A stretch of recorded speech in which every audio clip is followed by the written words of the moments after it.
Hey friends, it's Carrie. Welcome back to my channel. So today I want to talk about a few of the books that I've read over the last week and a half or so. The first one I want to talk about is Full Moon by Jim Butcher. This is the second in the Dresden Files series, and I actually think I like this one a little bit more than the first one. So we're following our favorite wizard detective in the city of Chicago, Harry Dresden, as he is investigating a series of murders that we think are related to werewolves. And we enter the scene about 6 months or so after the first book. And so Dresden has experienced a little bit of a downturn in his business. Unfortunately, he and Detective Murphy are both kind of sullied by their supposed connection to crime boss Marcone. Murphy more so for her connection with Harry Dresden. And so we definitely see that play out in this book. I really enjoyed the fact that there's more character development for Harry Dresden, and I really enjoy his relationship with Detective Murphy. I think it's a very interesting relationship and it's good for the book. It creates a lot of good tension, and there's definitely room for growth in that relationship, so I enjoyed it. The werewolf mythology in this book was pretty well thought out. There were more than just one single type of werewolves in this book, and so that kind of added another element to it. Not to mention the fact that Detective Murphy is under such scrutiny right now that we see the entrance of the FBI, and so I really enjoyed that. It created another layer of tension and controversy to the whole storyline, and without giving anything away, I will say that there's a pretty cool female werewolf character in this as well. So I'm enjoying that series, really liked it. The second book that I listened to was called In Pieces by Sally Field. This is a celebrity memoir, and I chose to check this audiobook out using my Libby app because I had such a great experience with Rob Lowe's two memoirs. I will say I enjoyed this, but because I loved Rob Lowe's memoir so much, this was a little bit of a letdown. I felt like Sally Field's audiobook narration was a bit rehearsed, and it seems to me as if she's acting, whereas with Rob Lowe, it felt like we were having a conversation and he was just talking about some of his experiences. Now, with that being said, I will say that Sally Field does delve into some pretty dark, traumatic parts of her life.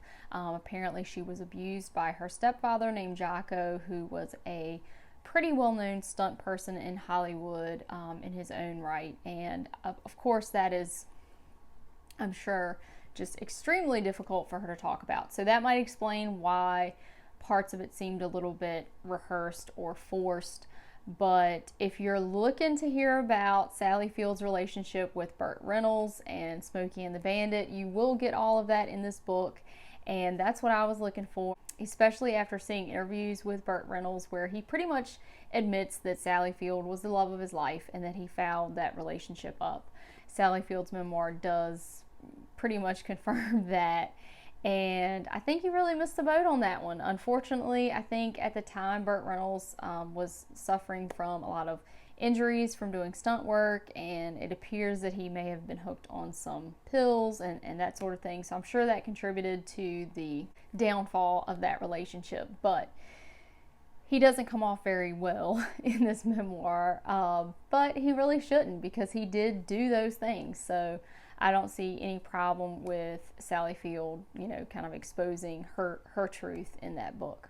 So I did enjoy Field's memoir, but again, it just, because Rob Lowe was so fresh in my mind and that was so well done, this one was not quite as fleshed out. The flow was not quite as good, and of course, she's dealing with some very difficult, different, subject matter. So that may be the reason why. So the last book that I want to talk about is a World War II history. It's Iron Coffins, a personal account of the German U-boat battles of World War II by Commander Herbert A. Werner. And there's also a foreword to this book by Captain Edward L. Beach. of the U.S. Navy. And I do want to read a little excerpt from that foreword. I won't read the whole thing because it is 4 pages, but I do want to read an excerpt because I think it's important to kind of talk about why these U-boat men did what they did. And it's very easy to want to shy away from hearing about the German military experience during World War II due to the Nazi atrocities, and obviously that's understandable, but I do think it's a disservice to history if we don't read about some of those experiences. And Commander Werner actually was not a member of the Hitler Youth, nor was he a member of the Nazi Party, so I think that is important to note as well. The foreword says, "Madness," cries Werner, and it was madness. But there were heroes too, who deserve admiration even though their cause was wrong and therefore their sacrifice was worthless. No one can fault the warrior who believes in his country so strongly that he dies for it. This ought to permit these brave spirits to lie in peace, secure in the world's regard for them and their memory. Madness though it was, these were the flower of young German manhood, unfortunately, but not to their own discredit, early imbued with a warped ideal of how to achieve German destiny. They ought not to bear too harsh criticism, considering that the Treaty of Versailles is now hardly considered an ideal document. Furthermore, they were as a group unsullied by the cancer which afflicted the leading body politic. Because their leaders told them so, they believed that if they fought desperately, they might save their country from the disaster plainly grinding in from every side. They expected death, and most of them found it. But they fought hard all the same, and they carpeted the ocean floor with their bodies. One of the things that I found interesting about the German Navy throughout this book is that they were resistant to take on the Heil Hitler, salute, and they did not do so until they were forced to in 1944 after an assassination attempt on Adolf Hitler. So the U-boat men are pretty much removed from what's going on in Germany. For 8 to 10 weeks at a time, they are in an iron coffin. They are in darkness most of the time. They are in closely cramped quarters with no showers, no shaves, and very little sleep because the noise in these diesel U-boats was deafening. Everything was damp, everything was rotting, so these conditions are atrocious. Not to mention the fact that when you go out of port, you know that the chances are pretty abysmal that you'll make it back, because 7 or 8 out of 10 U-boats do not make it back to port when they go out. The author gives a great account of the different U-boats that he served on. He actually served on 5 submarines from 1941 to 1945. It is just harrowing to read about, but it's a great lens to view World War II because you can definitely see the transition of the war. In 1941, 1942, the Germans are really putting a stranglehold on Great Britain and the shipping. And in March of 1943, we hit kind of a peak because the U-boats there will destroy 1 million tons of Allied shipping. 2 months later, the tide has turned and we see that the destruction of U-boats is just rampant. It is pretty eerie to read Werner's accounts of being on a mission and hearing over the radio all of these different U-boats give their last signal calls. And he has to know that the odds are not good. It's really a miracle that he made it out considering how many U-boats he served on. But 1943 is a pivotal turning point because we start to see the Allies not using small convoys. They are waiting until they have lots of ships ready for a convoy. And so you're seeing convoys of 65, 70 ships, which is really unmanageable even for the U-boats who are operating in wolf packs.